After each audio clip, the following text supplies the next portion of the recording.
Hi yours, welcome to IT study. నేను మీ Varma. APCPDCL energy assistants అంటే junior linemen నోటిఫికేషన్లోని సిలబస్కు సంబంధించి AC fundamentals and circuits అనేటువంటి కాన్సెప్ట్లో మనం ఉన్నాం. అయితే ఈ కాన్సెప్ట్లో భాగంగా ఈ వీడియోలో మనం power consumption in series and RL circuits గురించి చూద్దాం. అంటే ఒక ఆర్ఎల్ సర్క్యూట్ ఏదైతే ఉందో అంటే series RL circuit and parallel RL circuit, ఈ రెండు సర్క్యూట్స్లో కూడా పవర్ కన్జంప్షన్ ఏ విధంగా ఉంటుంది అనేది ఒక డెరివేషన్స్ అనేది మనం ఈ వీడియోలో చూద్దాం. ముందుగా సిరీస్ ఆర్ఎల్ సర్క్యూట్. ఒక సిరీస్ ఆర్ఎల్ సర్క్యూట్ ఈ విధంగా ఉంటుంది. అంటే ఆర్ఎల్ అంటే resistance and inductance. Resistance and inductance రెండు కూడా సోర్స్కి సిరీస్లో కనెక్ట్ చేయబడి ఉంటాయి. సో దీన్ని మనం సిరీస్ ఆర్ఎల్ సర్క్యూట్ అంటాం. ఈ సిరీస్ సర్క్యూట్ అనగానే మనకి ఏం తెలియాలి అంటే కరెంట్ అనేది సేమ్గా ఉంటుంది. సో సిరీస్ సర్క్యూట్లో కరెంట్ అనేది సేమ్గా ఉంటుంది. సో ఇక్కడ కనుక చూసినట్లయితే రెసిస్టర్ దగ్గర మనకి voltage drop VR is equal to I into R. అదే ఇండక్టెన్స్ దగ్గర వచ్చేసరికి VL is equal to I into XL. So ఈ విధంగా మనం వోల్టేజ్ డ్రాప్స్ అనేవి ఈక్వేషన్స్ రాయొచ్చు. బేసిక్గా ఈ సర్క్యూట్ డయాగ్రామ్ నుంచి మనం ఫేజర్ డయాగ్రామ్ అనేది డ్రా చేసే ప్రయత్నం చేద్దాం. సో ఫేజర్ డయాగ్రామ్ వచ్చేసరికి ఏంటంటే ఈ రెసిస్టెన్స్ ఏదైతే ఉందో రెసిస్టెన్స్లో కరెంట్ అనేది ఎప్పుడు కూడా వోల్టేజ్కి ఫేజ్లో ఉంటుంది. కానీ ఇండక్టెన్స్లో వచ్చేసరికి currents lags the voltage by 90 degrees. So current lags the voltage by 90 degrees.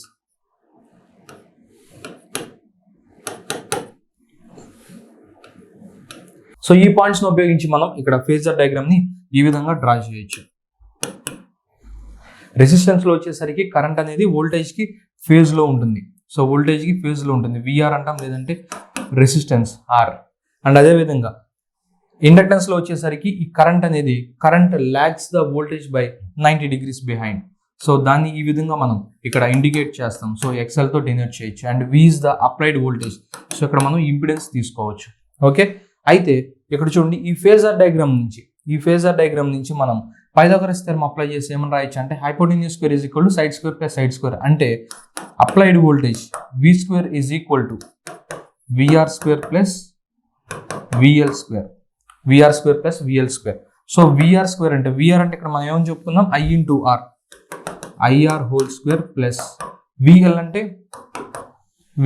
I into XL whole square. So ఇక్కడ మనకి దీన్ని I square into R square రాస్తాం, దీన్ని I square into XL square రాస్తాం. రెండిట్లో ఐ స్క్వేర్ కామన్గా ఉంది కాబట్టి ఐ స్క్వేర్ని కామన్ తీసామంటే ఇక్కడ మనకి ఏముంటుందంటే R square plus XL square. ఇది వి స్క్వేర్ వాల్యూ, కానీ మనకి ఏం కావాలి వి వాల్యూ కావాలి. So applied voltage V is equal to మనం స్క్వేర్ రూట్ అప్లై చేస్తే స్క్వేర్ రూట్ క్యాన్సిల్ అయ్యి ఇది ఐ అవుతుంది into square root of R square plus XL square. So ఇది మొత్తం కూడా ఏంటంటే applied voltage V is equal to I into square root of R square plus XL square. So ఈ ఐని equal to ఇటు side తీసుకొస్తే ఏమవుతుందంటే డినామినేటర్లోకి వెళ్తుంది. అప్పుడు అది వి బై ఐ అవుతుంది. V by I is equal to square root of R square plus XL square. So V by I అంటే ఏంటి? సో ఓమ్స్ లా ప్రకారం V is equal to I into Z, voltage current impedance. So దీని నుంచి impedance ఏమని రాయొచ్చు, impedance is equal to V by I కదా. అంటే ఇక్కడ V by I is equal to square root of R square plus X square అంటే ఇదే కదా impedance is equal to square root of R square plus X square. అయితే ఇక్కడ మనకి power factor కావాలంటే ఏం చేయాలంటే power factor cos phi is equal to ratio of resistance to the impedance is nothing but the power factor. అంటే cos phi is equal to R by Z అని చెప్తాం. So ఇప్పుడు చూడండి total power consumed is equal to P is equal to VI cos phi. So total power consumed P is equal to VI cos phi. So ఈ equations ఉపయోగించి మనం ఈ RL circuit రిలేటెడ్గా మనం డెరివేషన్స్ అనేవి చేయొచ్చు, లేదా ఎగ్జాంపుల్ ప్రాబ్లమ్స్ అనేవి చేయొచ్చు. సో ఇక్కడ చూడండి, సో ఈ సర్క్యూట్ డయాగ్రామ్ నుంచి నేను ఈ ఫేజర్ డయాగ్రామ్ డ్రా చేశాను. ఫేజర్ డయాగ్రామ్ డ్రా చేసే ముందు ఇక్కడ వోల్టేజ్ డ్రాప్స్ ఏ విధంగా ఉన్నాయో చూద్దాం. రెసిస్టెన్స్ దగ్గర ఉన్నటువంటి వోల్టేజ్ డ్రాప్ని VR is equal to I into ఆర్గా చెప్తాం. ఇండక్టెన్స్ దగ్గర వోల్టేజ్ డ్రాప్ని VL is equal to I into ఎక్స్ఎల్గా చెప్తాం. ఓకే, అండ్ అదేవిధంగా ఈ సర్క్యూట్ డయాగ్రామ్ నుంచి ఈ ఫేజర్ డయాగ్రామ్. సో రెసిస్టెన్స్ తీసుకున్నట్లయితే కనుక రెసిస్టెన్స్లో కరెంట్ అనేది ఎప్పుడు కూడా వోల్టేజ్కి ఫేజ్లో ఉంటుంది. సో దాన్ని ఇక్కడ మనం ఇండికేట్ చేయడం జరిగింది, విఆర్ అనేటువంటి వోల్టేజ్. సో అది రెసిస్టెన్స్ సంబంధించి. అదేవిధంగా ఇండక్టెన్స్ సంబంధించి ఎక్స్ఎల్కి సంబంధించి ఏంటంటే current lags the voltage by 90 degrees behind. So దాన్ని మనం ఈ విధంగా ఇండికేట్ చేయడం జరిగింది. సో దీని రిజల్టెంట్ వచ్చేసరికి అప్లైడ్ వోల్టేజ్ వి అవుతుంది. దాన్ని మనం ఇంపిడెన్స్గా కూడా చూపించవచ్చు. సో ఈ ఫేజర్ డయాగ్రామ్ నుంచి నేను పైథాగరస్ థియరమ్ అప్లై చేశాను. Hypotenuse square is equal to side square plus side square. So V square is equal to VR square plus VL square. But ఇక్కడ మనకి విఆర్ అంటే ఐ ఇంటూ ఆర్ అని తెలుసు, VL అంటే I into XL అని తెలుసు. So వాటిని ఇక్కడ నేను సబ్స్టిట్యూట్ చేయడం జరిగింది. సో సబ్స్టిట్యూట్ చేసిన తర్వాత ఇక్కడ మనకి ఐ స్క్వేర్ అనేది కామన్ గా కనిపిస్తుంది కాబట్టి ఐ స్క్వేర్ ని కామన్ తీస్తే V square is equal to I square into R square plus XL square ఉంది. బట్ మనకి ఏంటంటే అప్లై వోల్టేజ్ కావాలి. V is equal to I into square root of R square plus XL square. అయితే ఈ derivation మనం ఎందుకు చేస్తున్నామంటే కనుక ఇంపిడెన్స్ ని తీసుకురావడం కోసం. సో ఇంపిడెన్స్ ని తీసుకురావడం కోసం ఈ డెరివేషన్ అనేది మనం చేయడం జరుగుతుంది. So V is equal to I into square root of R square plus XL square ని వి బై ఐ గా రాశాను. వి బై ఐ అంటే nothing but impedance. Impedance is equal to square root of R square plus XL square. So మనకు power factor కావాలంటే అదేవిధంగా power consumption కావాలి. Power factor అంటే cos phi. Cos phi is equal to ratio of resistance to the impedance అంటే are by Z గా చెప్తాం. And అదేవిధంగా power consumed P is equal to VI cos phi. And అదేవిధంగా ఇప్పుడు parallel RL circuit కూడా చూద్దాం. So parallel RL circuit ఈ విధంగా ఉంటుంది. అంటే రెసిస్టెన్స్ అండ్ ఇండక్టర్ అనేవి రెండు కూడా ప్యారలల్ కనెక్ట్ చేయబడి ఉంటాయి. అండ్ విత్ వోల్టేజ్ సోర్స్ కూడా ప్యారలల్ కనెక్ట్ చేయబడి ఉంటాయి. సో ఇక్కడ మనకి వోల్టేజ్ సోర్స్ నుంచి వచ్చేటువంటి ఇన్పుట్ ని వి ఇన్పుట్ అనుకుంటే కనుక ఇక్కడ అవుట్పుట్ అనేది వి అవుట్పుట్ అవుతుంది. సో ఇక్కడ చూడండి ప్యారలల్ సర్క్యూట్ ఇక్కడ ఏమవుతుందంటే వి ఇన్పుట్ అనేది వి అవుట్పుట్ అవుతుంది. And but voltage input and voltage output same గా ఉన్నా కూడా కరెంట్స్ అనేవి డిఫరెంట్ గా ఉంటాయి. ఎందుకంటే ప్యారలల్ కరెంట్స్ అనేవి డివైడ్ అవుతాయి కాబట్టి. సో సోర్స్ కరెంట్ లేదా టోటల్ కరెంట్. ఈ టోటల్ కరెంట్ అనేది రెసిస్టెన్స్ కి ఐఆర్ గా, ఇండక్టెన్స్ కి ఐఎల్ గా డివైడ్ అవుతాయి ఇక్కడ మనం చూడొచ్చు. అయితే ఇక్కడ ఒక ముఖ్యమైనటువంటి పాయింట్ ఏంటంటే వి ఇన్పుట్ అనేది వి అవుట్పుట్ అవటం వల్ల, అంటే ప్యారలల్ లో వోల్టేజ్ సేమ్ ఉంటుంది కాబట్టి ఇన్పుట్ వోల్టేజ్ అనేది అవుట్పుట్ వోల్టేజ్ అవటం వల్ల దీన్ని మనం వోల్టేజ్ ఫిల్టర్ గా యూజ్ చేయాలి. బట్ సిరీస్ ఆర్ఎల్ సర్క్యూట్ వచ్చేసరికి మనకి కరెంట్ సేమ్ ఉంటుంది, వోల్టేజ్ డిఫరెంట్ ఉంటుంది. ఎందుకంటే సిరీస్ లో వోల్టేజ్ అనేది ఎప్పుడు డ్రాప్ ఉంటుంది కాబట్టి వోల్టేజ్ అనేది డిఫరెంట్ ఉంటుంది. కాబట్టి మనం సిరీస్ ఆర్ఎల్ సర్క్యూట్ ని వోల్టేజ్ ఫిల్టర్ గా యూజ్ చేయొచ్చు. బట్ ప్యారలల్ ఆర్ఎల్ సర్క్యూట్ ని వోల్టేజ్ ఫిల్టర్ గా యూజ్ చేయలేము. ఈ సర్క్యూట్ డయాగ్రామ్ నుంచి నేను ఇప్పుడు ఒక ఫేజర్ డయాగ్రామ్ ని డ్రా చేయడానికి ట్రై చేద్దాం. ఆల్రెడీ మనకు తెలుసు రెసిస్టెన్స్ లో కరెంట్ అనేది వోల్టేజ్ కి ఫేజ్ లో ఉంటుంది కాబట్టి సో ఐఆర్. అండ్ అదేవిధంగా ఇండక్టెన్స్ అనేది 90 degrees లాగింగ్ లో ఉంటుంది కాబట్టి ఐఎల్. బట్ మనకి కావాల్సింది ఏంటంటే టోటల్ కరెంట్. సో ఇప్పుడు టోటల్ కరెంట్ ఏమని చెప్తామంటే మనం combination of resistance current and impedance current అని చెప్తాం. అయితే ఇక్కడ చూడండి, సో ఇది ఐఆర్ అన్న విషయం మనకు తెలుసు, ఇది ఐటీ అన్నటువంటి విషయం మనకు తెలుసు. అయితే ఈ ఫేజర్ డయాగ్రామ్ నుంచి నేను ఒక ఈక్వేషన్ రాయాలనుకుంటున్నా. సో ఈక్వేషన్ రాయాలనుకుంటే ఇది ఒక ట్రయాంగిల్ ఫామ్ లో ఉండాలి. సో ఇది ఐఎల్. సో ఇది ఒక ట్రయాంగిల్ కదా, ఇది ఒక ట్రయాంగిల్ లా కనిపిస్తుంది. సో ఇది ఐఎల్, బట్ ఇది మనకు తెలియదు. కానీ రెండు ప్యారలల్ కాబట్టి ఇక్కడ ఏ వాల్యూ ఉంటుంది, ఇక్కడ కూడా అదే వాల్యూ ఉంటుంది. సో అప్పుడు దీన్ని మనం ఐఎల్ గా తీసుకోవచ్చు. ఈ ఫేజర్ డయాగ్రామ్ ఈ ట్రయాంగిల్ నుంచి మనం ఏం చేయొచ్చు అంటే సేమ్ పైథాగరస్ థియరమ్ అప్లై చేసి ఈక్వేషన్ ఈ విధంగా రాయొచ్చు. So total current square is equal to IR square plus IL square. అయితే ఇక్కడ ఈ ప్యారలల్ సర్క్యూట్ చూడండి ఒకసారి. ఈ ప్యారలల్ సర్క్యూట్ లో మనకి వోల్టేజ్ డ్రాప్ ఏ విధంగా ఉంటుందో ఒకసారి చూద్దాం. అయితే ఈ ప్యారలల్ ఆర్ఎల్ సర్క్యూట్ చూద్దాం. ఈ ప్యారలల్ ఆర్ఎల్ సర్క్యూట్ లో మనము కరెంట్ ఈక్వేషన్స్ రాద్దాం. So current equations IR is equal to V by R and IL is equal to V by XL. IR is equal to V by R and IR is equal to V by XL. So దీన్ని మనం ఏ విధంగా రాసామంటే Ohm's law ఉపయోగించి రాసాం. V is equal to IR అనేటువంటి ఫార్ములాను ఉపయోగించి వీటిని మనం రాయడం జరిగింది. IR is equal to V by R, IL is equal to V by XL. అయితే ఈ ప్యారలల్ ఆర్ఎల్ సర్క్యూట్ కూడా మనం ఏం చేద్దామంటే so impedance value find out చేద్దాం, పవర్ ఫ్యాక్టర్ అనేది ఫైండ్ అవుట్ చేద్దాం, అంటే పవర్ కన్జ్యూమ్డ్ ఈక్వేషన్ కూడా రాద్దాం. అయితే ఇంపిడెన్స్ వాల్యూ ఫైండ్ అవుట్ చేయాలంటే ఇక్కడ మనం ఏం చేయాలంటే కేసీఎల్ అప్లై చేద్దాం. సో ఈ పాయింట్ దగ్గర కేసీఎల్ అప్లై చేద్దాం, Kirchhoff's current law. So Kirchhoff's current law ఏమని చెప్తుందంటే the algebraic sum of input currents is equal to the algebraic sum of output currents at a node. So ఈ node దగ్గర input currents ఏమున్నాయి అంటే total current. So total current IT ఉంది. IT is equal to output currents వచ్చేసరికి IR plus IL. But ఇక్కడ మనకి IR అంటే ఏమని తెలుసు, వి బై ఆర్ అని తెలుసు. ఐఎల్ అంటే ఏమని తెలుసు, వి బై ఎక్స్ఎల్ అని తెలుసు. ఈ ఈక్వేషన్ ఇక్కడ సబ్స్టిట్యూట్ చేద్దాం. Total current IT is equal to V by R plus V by XL. అయితే ఇక్కడ మనకి ఏం కామన్ గా కనిపిస్తుంది అంటే వోల్టేజ్ వి కామన్ గా కనిపిస్తుంది. So total current I is equal to, so విని కామన్ గా తీసాం, V into 1/R plus 1/XL. So ఇక్కడ మనకి I ఈజ్ ఈక్వల్ టు వి ఉంది.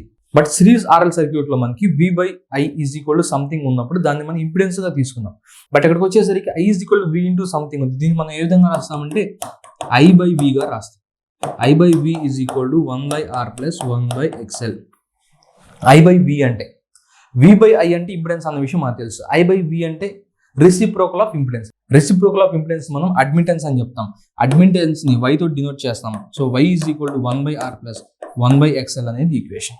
Y is equal to 1/R plus 1/XL అనేది ఈక్వేషన్. సో Y అంటే admittance is the reciprocal of impedance. So ఇక్కడ చూడండి, ఈ సర్క్యూట్ డయాగ్రామ్ తీస్తున్నాం. ఈ సర్క్యూట్ డయాగ్రామ్ లో వచ్చేసరికి ప్యారలల్ సర్క్యూట్ కాబట్టి input voltage is equal to output voltage ఉంది. ఇక్కడ మనకి ఏంటంటే వోల్టేజ్ సేమ్ ఉన్నా కూడా కరెంట్స్ డిఫరెంట్ ఉంటాయి. ఎందుకంటే ఇక్కడ ప్యారలల్ ఉంది కాబట్టి కరెంట్ అనేది డివైడ్ అవుతుంది కాబట్టి. So total current is equal IR plus IL గా ఇక్కడ మనం చూడొచ్చు. But IR is equal to ఏమని రాయొచ్చు అంటే V/R and IL is equal to V/XL గా మనం ఇక్కడ ఈక్వేషన్ రాయొచ్చు. అండి దీన్ని బేస్ చేసుకుని ఇక్కడ మనం ఒక ఫేజర్ డయాగ్రామ్ డ్రా చేశాను. ఫేజర్ డయాగ్రామ్ నుంచి IT² is equal to IR plus IL². ఈ ఫేజర్ డయాగ్రామ్ నుంచి IT² is equal to IR² plus IL² అనేది ఈక్వేషన్ రాసాం. సో అండ్ నెక్స్ట్ ఇక్కడ మనకున్నటువంటి కరెంట్ ఈక్వేషన్స్ నుంచి ఈ ప్యారలల్ సర్క్యూట్ లో మనం KCL అప్లై చేసి అంటే కిర్చాఫ్స్ కరెంట్ లా అప్లై చేసి so I is equal to IR plus IL అనేటువంటి ఈక్వేషన్ నుంచి ఈ V/R అండ్ V/XL సబ్స్టిట్యూట్ చేయడం ద్వారా మనం ఫైనల్ గా ఏం చేసామంటే అడ్మిటెన్స్ అనేది ఫైండ్ అవుట్ చేసాం.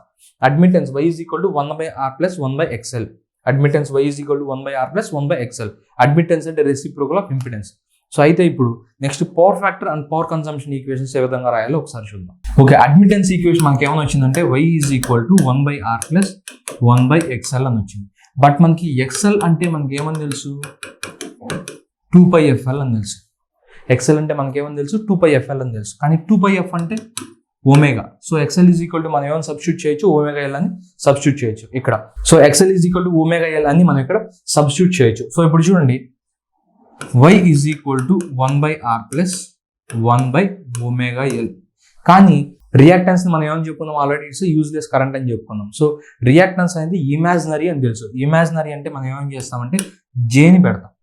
ఓకేనా, ఇమాజినరీ మనం జేతో ఇండికేట్ చేస్తాం. అప్పుడు అడ్మిటెన్స్ ఏమవుతుందంటే Y is equal to 1/R plus 1/JωL అవుతుంది. JωL అవుతుంది. కానీ మనకి 1/J అంటే ఏమని తెలుసు అంటే మైనస్ J అన్న విషయం తెలుసు. 1/J is equal to minus J అనేది ఈక్వేషన్. సో అప్పుడు అదే ఇక్కడ సబ్స్టిట్యూట్ చేస్తే Y is equal to 1/R minus J/ωL. So 1/R minus J/ωL ఇది ఫైనల్ అడ్మిటెన్స్ ఈక్వేషన్ గా చెప్తాం. సో ఇది final admittance equation. Y is equal to 1/R minus J/ωL. అయితే ఇక్కడ మనకి పవర్ ఫ్యాక్టర్ ఫైండ్ అవుట్ చేయాలంటే మనకి ఏం కావాలంటే 5 వాల్యూ కావాలి. ఒకసారి ఈ ఫేజర్ డయాగ్రామ్ చూడండి.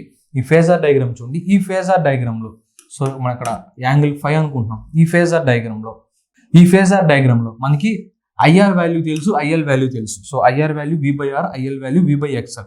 సో ఆ రెండు వాల్యూస్ తెలుసు కాబట్టి ఇక్కడ మనం ట్రిగ్నోమెట్రిక్ ఈక్వేషన్స్ అప్లై చేస్తే, ట్రిగ్నోమెట్రిక్ రేషియోస్ అప్లై చేస్తే సో IL IR అంటే ఆపోజిట్ సైడ్ అడ్జసెంట్ సైడ్ తెలుసు కాబట్టి ఆపోజిట్ సైడ్ అడ్జసెంట్ సైడ్ కి ఏం ఫార్ములా ఉందంటే tan θ is equal to opposite side by adjacent side. Opposite side వచ్చేసరికి IL, అడ్జసెంట్ సైడ్ వచ్చేసరికి IR.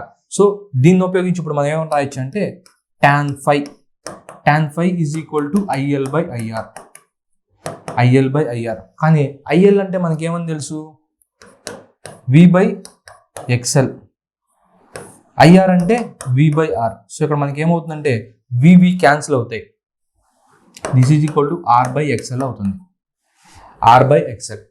కానీ XL అంటే మనకి ఏమని తెలుసు, ωL కదా. సో అది ఇక్కడ సబ్స్టిట్యూట్ చేస్తే R/ωL అంటే ఫైనల్ గా tan phi మనకి ఏమవుతుందంటే tan phi is equal to R/ωL. tan phi is equal to R/ωL. కానీ మనకు కావాల్సింది ఏంటంటే పవర్ ఫ్యాక్టర్ అంటే cos phi. So cos phi లో ఇది సబ్స్టిట్యూట్ చేయాలంటే మనకి tan phi నుంచి 5 వాల్యూ కావాలి. So phi is equal to tan inverse of R/ωL. phi is equal to tan inverse of R/ωL. But మనకు కావాల్సింది ఏంటి, పవర్ ఫ్యాక్టర్ కదా. Power factor cos phi is equal to cos into phi అంటే tan inverse R/ωL. అంటే ఒక parallel RL circuit లో power factor యొక్క formula ఏంటి అంటే cos phi is equal to cos of tan inverse R/ωL అనేది power factor యొక్క formula.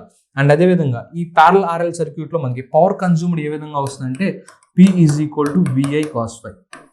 P is equal to VI cos phi అనేటువంటి ఫార్ములాను ఉపయోగిస్తే మనకి పవర్ కన్జ్యూమ్డ్ వస్తుంది. సో ఈ విధంగా ఒక సిరీస్ RL సర్క్యూట్లో అండ్ ప్యారల్ RL సర్క్యూట్లో పవర్ కన్జంప్షన్ అనేది మనం ఫైండ్ అవుట్ చేయొచ్చు.